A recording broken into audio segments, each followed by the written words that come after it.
Avant son premier encart avec Anna, David a été prévenu qu'elle allait beaucoup se plaindre parce qu'elle était polonaise. À Anna, ils ont dit qu'il allait sûrement avoir un caractère nerveux car il est marocain. Un seul rendez-vous leur a suffi pour comprendre que ce n'était que des préjugés.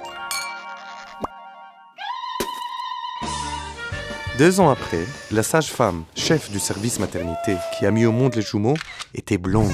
Même les petits choux ont compris que ce n'était que des préjugés. Maintenant, Nathan et Léa rentrent en CP. David et Anna doivent prendre une décision importante. École publique religieuse, mixte ou séparée? Les préjugés, bien sûr, ils les mettent de côté. Alors, quelles sont les données en gros?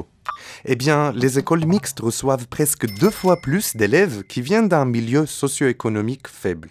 Est-ce que ça peut avoir une mauvaise influence sur la réussite scolaire? Eh bien, pas vraiment. La réussite scolaire paraît similaire dans les 2 écoles. En réalité, dans la plupart des matières, les résultats scolaires sont meilleurs dans les écoles mixtes. Oui, même chez les filles. Mais les bonnes notes, ce n'est pas tout. Qu'en est-il de l'ambiance pédagogique?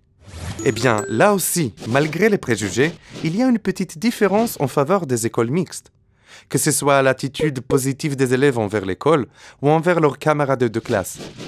Dans l'école mixte, il y a aussi moins de cas de violence et les élèves se sentent plus en sécurité. Alors, quelle est la conclusion? On veut tous le meilleur pour nos enfants. Mais avant de choisir mixte ou séparé, on met les préjugés de côté. Partagez et joignez-nous à l'école mixte. L'information ne remplace pas notre éducation personnelle.